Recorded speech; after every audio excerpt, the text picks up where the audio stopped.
Hello students, this is your JV sir. In today's concept, I'm clearing you how to use the equations of motion. You'll see. You see the equations of motion are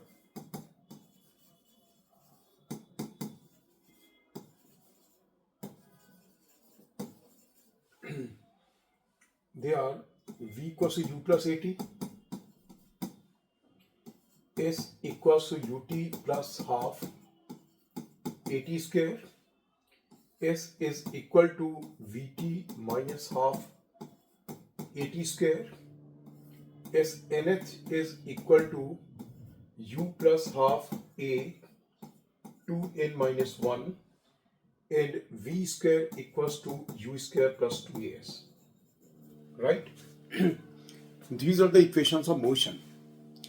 तो इन equations of motion में different terms का meaning क्या है पहले मैं आपको clear कर दूं कि v is the final velocity, u is the initial velocity. Initial velocity means when time was zero. जब टाइम जीरो था तो ये जो वेलोसिटी है इट इज u, और जब टाइम की वैल्यू t है तो वेलोसिटी क्या है v है, and a is the acceleration, s is displacement, u वही same initial velocity at t को जीरो. जब टाइम जीरो था मतलब इवेंट स्टार्ट हुआ उस टाइम पे जो वेलोसिटी थी दैट इज व्हाट u, और एक्सेलरेशन a, और ये t टाइम का डिस्प्लेसमेंट है. Remember it is displacement not distance. Like in some cases distance and displacement will be same.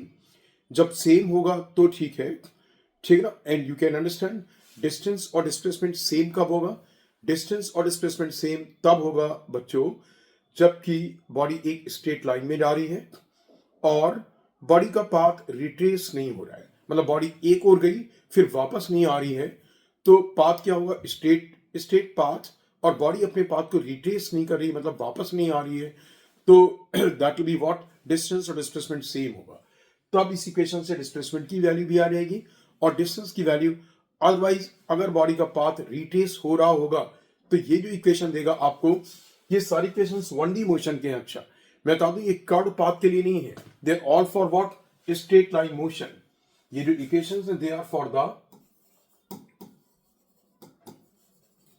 Straight line motion, और स्ट्रेट लाइन मोशन को future में हम 1D motion भी बोलेंगे. This also called what, 1D motion.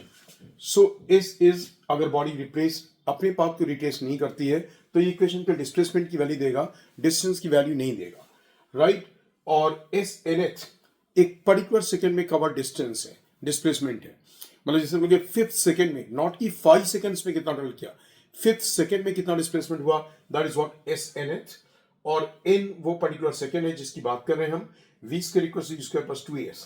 अच्छा इस equation में second और थर्ड में फर्क क्या है, आपको टी सेकेंड्स का डिस्प्लेसमेंट निकालना, और टी सेकेंड्स के डिस्प्लेसमेंट में आप देखोगे कि अगर इनिशियल वेलोसिटी नोन है तो आप इस वाले इक्वेशन को यूज करो, और अगर आपको इनिशियल वेलोसिटी नोन नहीं है बल्कि at the end of the T seconds what is the velocity वो v नोन है तो फिर आप इस इक्वेशन को यूज करेंगे. राइट? अब ये आपको पता लग गया. अब इन इक्वेशंस के यूज करने में व्हाट इज वेरी स्पेशल, जो आपको न्यूमेरिकल्स में बिल्कुल परफेक्ट कंट्रोल में होना चाहिए. The first thing is that use sign convention. Use sign convention मतलब एक और पॉजिटिव एक और निगेटिव मैं आपको एग्जांपल से क्लियर करूंगा. और दूसरी चीज है एस, मैंने अभी भी बताया जहां पे भी है, it is for displacement not for distance. अगर उस केस में डिस्टेंस और डिस्प्लेसमेंट डिफरेंट है तो पहले मैं आपको इन इक्वेशंस में, इक्वेशंस ऑफ मोशन में इन दो चीजों का एप्लीकेशन ठीक से क्लियर करता हूं. ठीक है, use sign convention like how you will see this. जैसे आपसे क्वेश्चन ये दिया गया कि एक 80 मीटर हाइट की बिल्डिंग है. राइट? एक 80 मीटर हाइट की बिल्डिंग है और हम इन कैलकुलेशंस में जी की वैल्यू लेने जा रहे हैं 10 मीटर पर सेकेंड स्क्वायर. अगर एग्जामिनर आपको किसी भी प्रॉब्लम में जी की वैल्यू नहीं देते हैं तो आपको 9.8 metre per second square use करनी है. और जनरली कॉम्पिटिशन मैंने देखा वो लोग जी की value 10 metre per second square दे देते हैं. तो मैंने दी 10 metre per second square, 80 meter height की building. Now the question is what, कि from the top of the building a stone is thrown upwards with velocity 20 metre per second. वो लोग आपको initial velocity या ऐसा कोई वर्ड यूज नहीं करेंगे, राइट? उन्होंने आपसे बोला क्या? From the top of the building stone is thrown upwards with a velocity 20 metre per second. और ये स्टोन ऊपर गया, ठीक है, stone goes up, then it comes down on the ground. तो उन्होंने पूछा in what time it will reach the ground, ठीक है, कितने टाइम के बाद ये ग्राउंड पे पहुंचेगा, ये आपको बताना है, ठीक है ना? तो from the top of the building stone was thrown upwards with a velocity 20 metre per second, in what time it will reach to the ground, ये बताना है। मतलब जैसे आपको यहां पे लगा कि ये ऐसे कैसे आ गया स्ट्रेट लाइन में, बिल्डिंग के जस्ट बाहर से, मतलब बिल्डिंग के जहां पे बिल्डिंग का बिल्कुल एज है उसके जस्ट बाहर से स्टोन को ऊपर थ्रो करा गया। तो ये नहीं कि मैंने पाथ दिखाने के लिए ऐसे किया, वो तो स्ट्रेट लाइन में ऊपर गया होगा, स्ट्रेट लाइन में ऊपर गया और ऐसे नीचे आया होगा। अब साइन कन्वेंशन क्या? साइन कन्वेंशन यूजुअली एग्जामिनर आपको नहीं देते, आपको अपने इसमें लेना होगा। जैसे आपने यहां पे ले लिया से upwards is positive and downwards is negative. Upwards is what? Positive and downwards is what? Negative.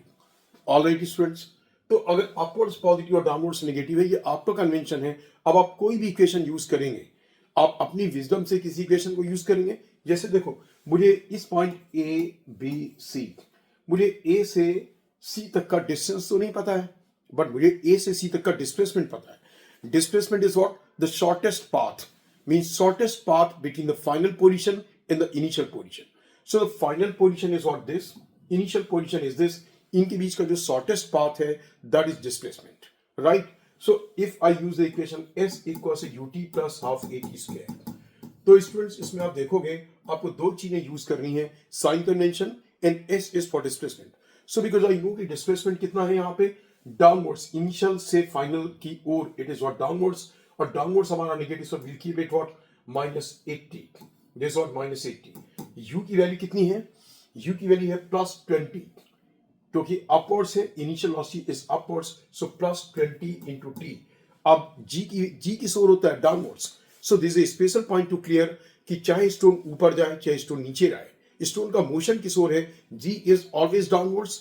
अब आपने क्योंकि डाउनवर्ड्स नेगेटिव लिया, so keep it -10, half into 10 into T square. अब स्टूडेंट से टी में एक क्वाड्रेटिक इक्वेशन है, आपसे टी की वैल्यू सॉल्व कर लोगे इस क्वाड्रेटिक इक्वेशन से। Get the value of t by solving this quadratic equation. Is that clear? And it's a simple quadratic equation जिससे आप t की वैल्यू सॉल्व कर लोगे। So this is the concept for today. All right students, I hope कि ये चीज आपको बिल्कुल क्लियर हो गई कि डिस्प्लेसमेंट है S और साइन कन्वेंशन आप कैसे लोगे।